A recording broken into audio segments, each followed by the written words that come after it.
Aeroplanning ovozini anglatdim. Kallam qupquruq. Ularning hammasi tushdek. Men bu minutga taqazza bo'vatqili to'g'ri 5 yil bo'lgan edi. Aeroplan yerga qo'ndi. Men zalning ichiga kirdim. Uyg'onib ketadigan bo'ldim, dedim ichimda. Chunki tushim doim shu yerda oxirlashatdi. Lekin bu qitim o tush emas ekan.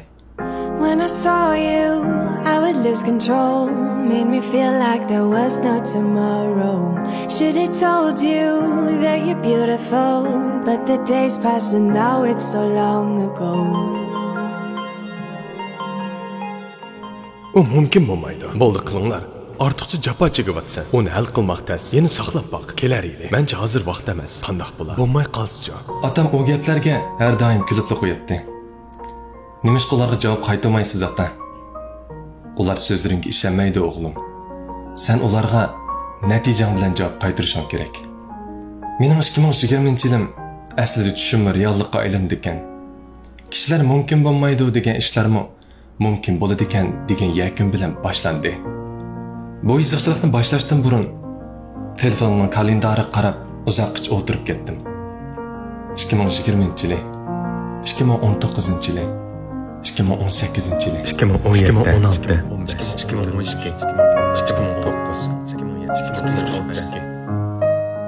2001-yil. İlk ayının başlanışı.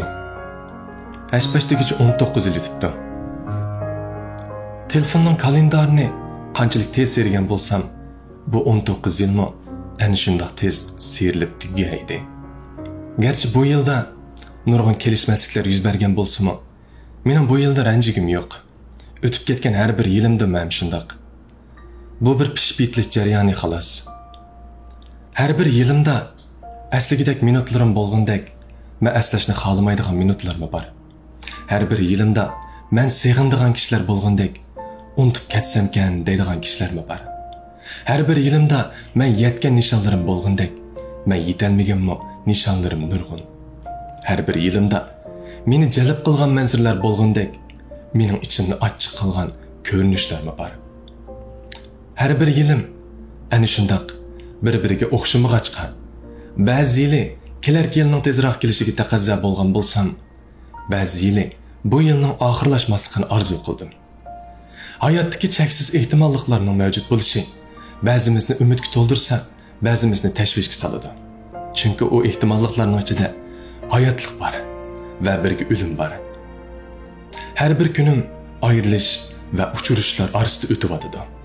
Kishilar ayrilish jarayonida erishdi ekan. Erish jarayonida ham ayrıldı ekan.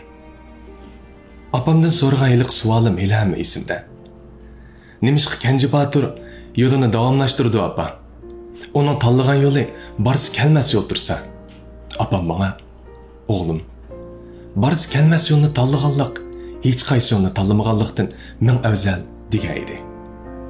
Hikoyani o'qib tugatgandan keyin apam mendan bu hikoyadan mening nimani tushunganligimni so'radi. Men astoydil o'ylashib javob beray degan edim.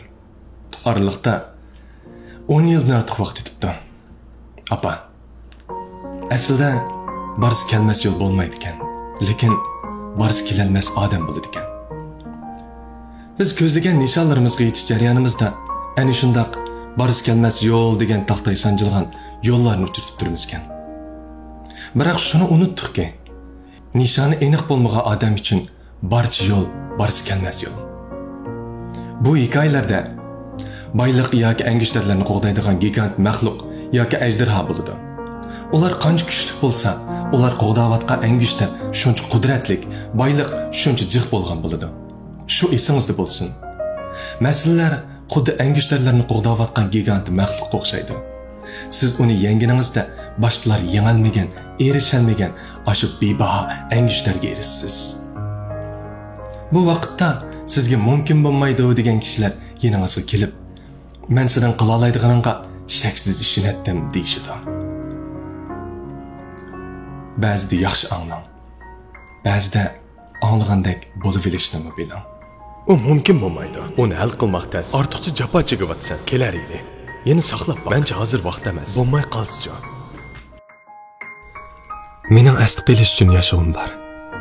Kishilar tarafidan emas, yulduzlar tarafidan. To'kilayotgan qorlar tarafidan. Tushayotgan yomg'ir tarafidan. Yutkilayotgan qumlar tarafidan. Eqiyotgan dengiz tarafidan. Meni o'stirgan tog'lar tarafidan. Keyin menmi qaysi bir qorliq cho'qqining ustiga qor bo'p laylab tushaman. Ular meni ko'rsatib turib, "Qara, o tog'ning cho'qqisidagi qorlar qishmi yoz erimaydi" deyishdi.